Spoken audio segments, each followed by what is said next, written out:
Hello friends, कैसे हो? Hope सब बढ़िया होगे। Welcome to my YouTube channel UGC NET commerce made easy. जैसे आपको पता है, आपको पूरा कंप्लीट सिलेबस करवाया गया है from unit 1 to unit 10 for paper 2 commerce, जिसका पेपर कोड 08 है। अब हम करने जा रहे हैं हमारे प्रीवियस ईयर पेपर्स, जो अभी रिसेंट हमारे पेपर्स होके हटे हैं। आज जो हम टॉपिक डिस्कस करने जा रहे हैं, यानी जो क्वेश्चन पेपर सॉल्व करने जा रहे हैं, वो है 7 जनवरी 2025 का पेपर। हम उसको कंप्लीट सॉल्व करेंगे अलॉन्ग विद आपके पूरे डिटेल्ड आंसर्स में आपको बताऊंगा। स्टार्ट करते हैं। देखो, क्वेश्चन नंबर 52 से स्टार्ट करते हैं, क्योंकि जो 51st क्वेश्चन है that was dropped one. Question आपकी स्क्रीन पे है, लेफ्ट साइड आप रीड कर लो। इसमें बेसिकली हमें पूछा गया है आरबीआई का डेवलपमेंट रोल के रिगार्डिंग। ठीक है, देखो, रिजर्व बैंक ऑफ इंडिया का डेवलपमेंट रोल उसकी प्रमोशनल फंक्शन से रिलेटेड है, जो नेशनल इकोनॉमिक ऑब्जेक्टिव्स को सपोर्ट करता है। ये आरबीआई के कोर फंक्शन जैसे monetary policy, banking regulation, currency issuance से अलग है और फोकस करता है फाइनेंशियल इंस्टीट्यूशंस पे, मार्केट्स पे और इंफ्रास्ट्रक्चर्स को डेवलप करने पे। जो करेक्ट आंसर था वो इसका option number 4, performs a wide range of promotional functions to support national objective. इसको और डिटेल में समझते हैं। देखो, आरबीआई का development role financial inclusion, rural development और इकोनॉमिक ग्रोथ को प्रमोट करता है। ये फाइनेंशियल इंस्टीट्यूशन जैसे कोऑपरेटिव बैंक्स, एनबीएफसी को स्ट्रेंथन करता है, कैपिटल मार्केट्स को डेवलप करता है और पेमेंट सिस्टम जैसे यूपीआई को मॉडर्नाइज करता है। इसका करेक्ट आंसर ऑप्शन नंबर 4 था। अब दूसरी ऑप्शंस क्यों नहीं? देखो, जो ऑप्शन नंबर 1 थी मॉनेटरी पॉलिसी, ये इन्फ्लेशन कंट्रोल और इंटरेस्ट रेट से रिलेटेड है, डेवलपमेंट से नहीं। ऑप्शन नंबर 2 बैंकिंग रेगुलेशन, ये सुपरविजन और कंप्लायंस का रोल है, capital adequacy norms like. Option number 3 currency management, ये नोट्स प्रिंटिंग और सर्कुलेशन का काम है, नॉट प्रमोशनल। ठीक है, आगे बढ़ते हैं क्वेश्चन नंबर 53 पे। देखो, 53 क्वेश्चन की बात करें, आप रीड कर लो, स्क्रीन पे क्वेश्चन मेंशन्ड है। बेसिकली आपकी सेबी रेगुलेशंस का करेक्ट ऑर्डर पूछा था।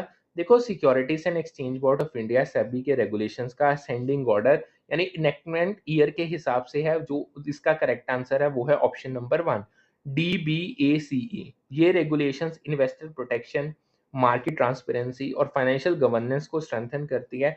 अब इसको समझते हैं। सबसे पहले आते हैं टाइमलाइन। यानी टाइमलाइन की बात करें तो option number D, buyback of securities regulation 1998 में आई थी। यानी SEBI buyback of securities regulation 1998 companies को अपने शेयर्स बायबैक करने के रूल सेट करता है। फिर ऑप्शन बी, यानी अपना बी, इंटरमीडिएरीज रेगुलेशन 2008 में सेबी इंटरमीडिएरीज रेगुलेशन 2008 ब्रोकर्स, डीपीज जैसे इंटरमीडिएरीज के ऑपरेशंस को रेगुलेट करता है। फिर ICDR regulation 2009 SEBI issue of capital and disclosure requirements regulation 2009 IPOs और कैपिटल इश्यूएंस के डिस्क्लोजर रूल्स को डिफाइन करता है। फिर REIT regulation 2014 SEBI real estate investment trust regulations 2014 आरईआईटीज के लिस्टिंग और ऑपरेशंस को गवर्न करता है। फिर आता है LODR regulation 2015 SEBI listing obligations and disclosure requirement regulations 2015 listed companies के डिस्क्लोजर और गवर्नेंस नॉर्म्स को सेट करता है। ऑर्डर क्या हुआ है? 1998, 2008, 2009, 2014 एंड 2015 DBACE, यानी ऑप्शन नंबर 1 इसका करेक्ट आंसर है। अगर इसकी मैं इंपॉर्टेंस बताऊं, ये रेगुलेशंस इन्वेस्टर कॉन्फिडेंस बढ़ाते हैं बाय इंश्योरिंग ट्रांसपेरेंसी, अकाउंटेबिलिटी और फेयर प्रैक्टिसेस। ठीक है जी, आगे चलते हैं क्वेश्चन नंबर 54 पे। देखो, क्वेश्चंस एंड आंसर्स उसके साथ के साथ मेंशन्ड है। बेसिकली रीड कर लो। क्वेश्चन नंबर जो 54 है ये है, कंज्यूमर प्रोटेक्शन एक्ट कब फोर्स में आया? देखो, कंज्यूमर प्रोटेक्शन एक्ट 1986 इंडिया में 24 दिसंबर 1986 को फोर्स में आया। करेक्ट आंसर है इसका ऑप्शन नंबर 3। ये एक्ट कंज्यूमर राइट्स को प्रोटेक्ट करता है और ग्रीवियंसेस के लिए रिड्रेसल मैकेनिज्म देता है। अब इसको डिटेल में अगर मैं बताऊं, इनेक्टमेंट की बात करूं, एक्ट को इंडियन पार्लियामेंट ने पास किया है और 24 दिसंबर 1986 को प्रेसिडेंशियल असेंट मिला। ऑफिशियली ये फोर्स में आया। ये कंज्यूमर डिस्प्यूट्स के लिए डिस्ट्रिक्ट, स्टेट और नेशनल कमीशन सेट करता है। एग्जांपल अगर दूं, एक कस्टमर डिफेक्टिव प्रोडक्ट के अगेंस्ट डिस्ट्रिक्ट कंज्यूमर फॉर्म में कंप्लेंट करता है। अब दूसरी डेट्स क्यों नहीं?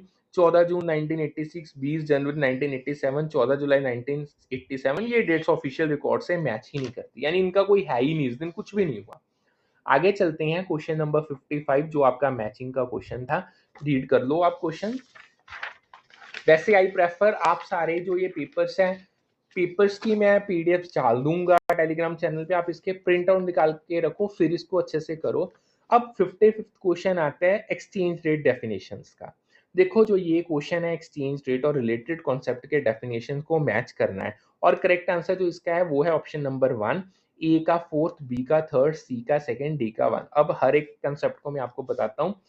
ए यानी एक्सचेंज रेट 4 के साथ क्यों मैच करता है। देखो एक करेंसी यूनिट का प्राइस दूसरी करेंसी के यूनिट में होता है। For example 1 US dollar is equal to ₹83.50 Indian rupee, that is exchange rate. फिर सेकंड बी आपका फॉरवर्ड मार्केट थर्ड से मैच होता है। मार्केट जहां ट्रांजैक्शन फ्यूचर डेट पे सेटलमेंट के लिए एंटर किया जाता है लाइक फॉरवर्ड कॉन्ट्रैक्ट्स। सी जो आपका आर्बिट्रेज है सेकंड के साथ मैच होता है। रिस्कलेस प्रॉफिट बनाने का process by exploiting price differences in different markets. फिर डायरेक्ट कोटेशन का बताऊं, एक यूनिट फॉरेन करेंसी का प्राइस होम करेंसी में कितना है। For example 1 US dollar is equal to 83.50, that is direct quotation. ठीक है जी, आगे चलते हैं।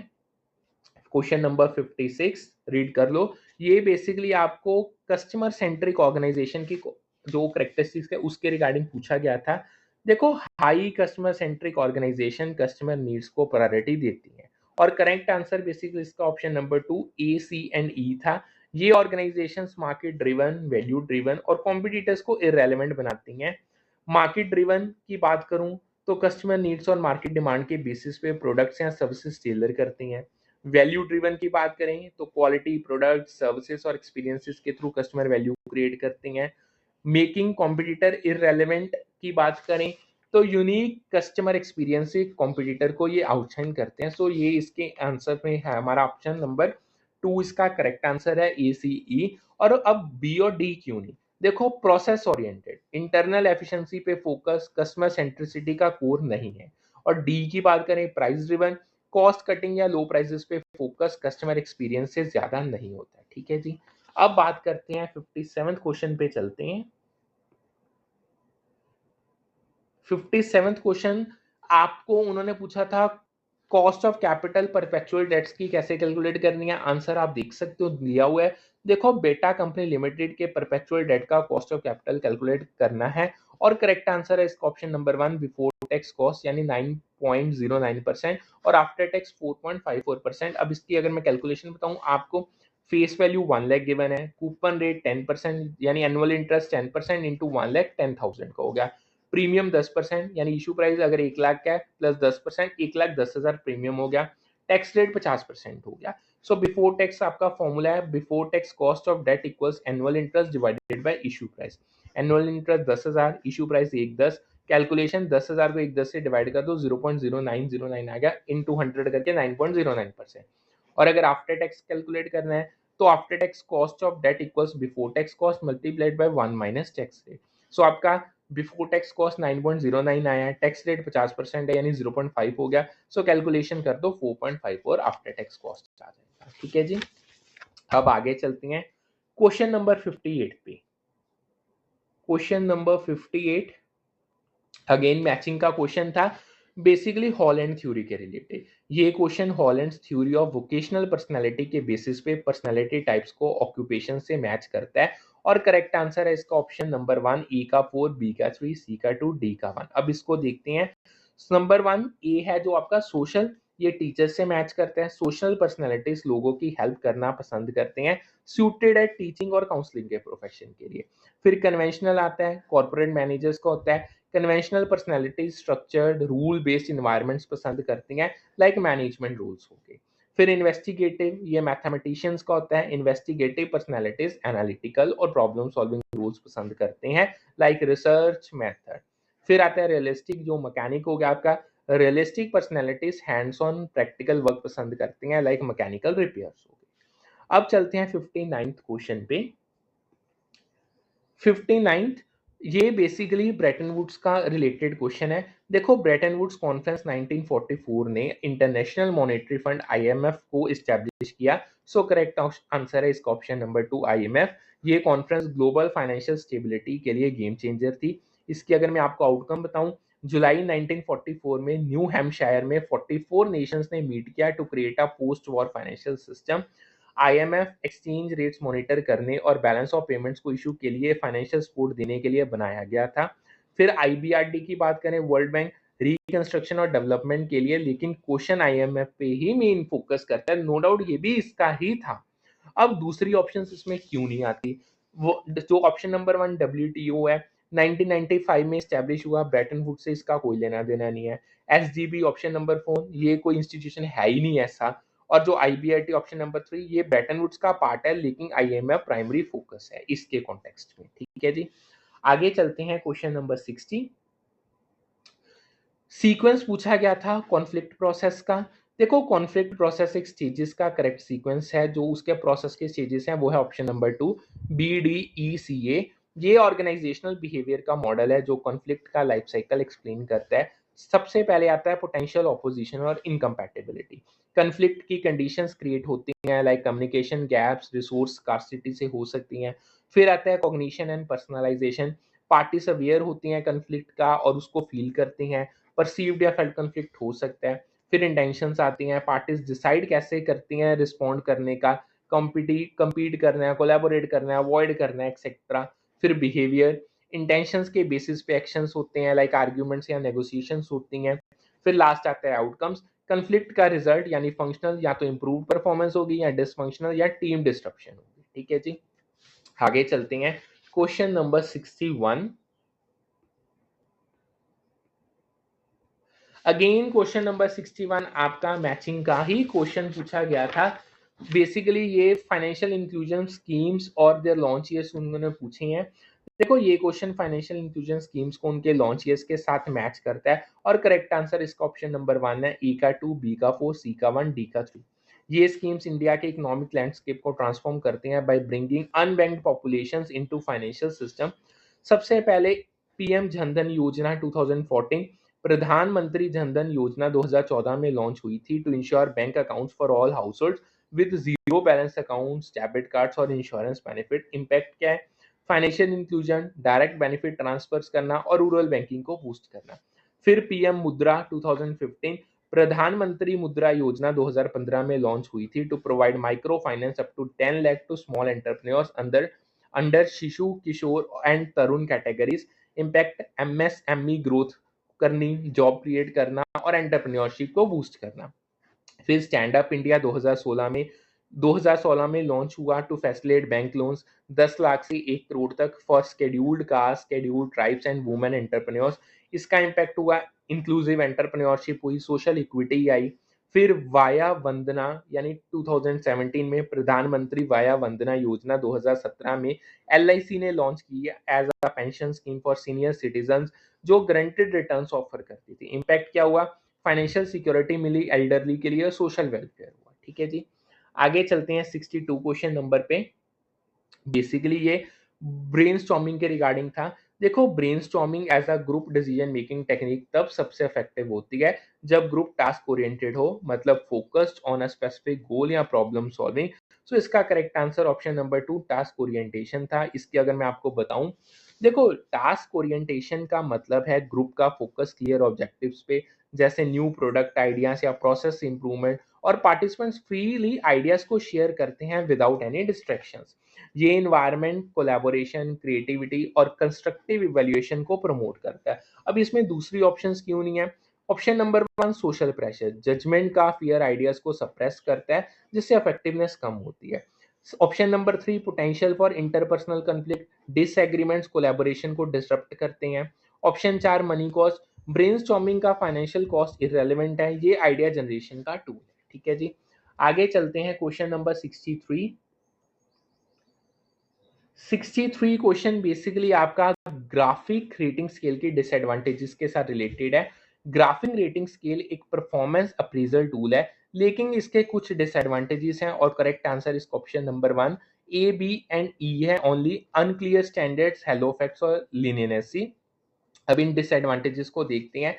सबसे पहला, स्टैंडर्ड्स में बी अनक्लियर, रेटिंग क्राइटेरिया का डेफिनेशन वीक होता है जिससे सब्जेक्टिव इवैल्यूएशंस निकलती हैं। ठीक है जी, फिर हेलो फैक्ट, एक सिंगल पॉजिटिव ट्रेड लाइक आप पंचुअलिटी लगा लो, पूरा अप्रेजल इन्फ्लुएंस करता है जिससे रिजल्ट्स क्यू होते हैं।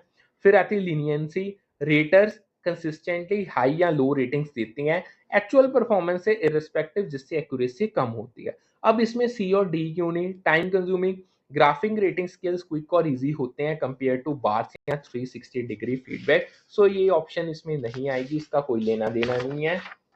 नेक्स्ट अगर बात करें ऑप्शन डी की, डिफिकल्टी टू डेवलप, ये स्किल्स सिंपल होते हैं अनलाइक कॉम्प्लेक्स अप्रेजल, ठीक है। अब बात करते हैं what is not a, next जो 64 क्वेश्चन पे चलते हैं, जो ये बेसिकली ये क्वेश्चन था ये related to behavioural symptom of stress. देखो स्ट्रेस के बिहेवियरल सिम्टम्स ऑब्जर्वेबल एक्शंस में दिखते हैं और लोअर जॉब सेटिस्फेक्शन इसमें नहीं आती क्योंकि ये एटीट्यूडनल है।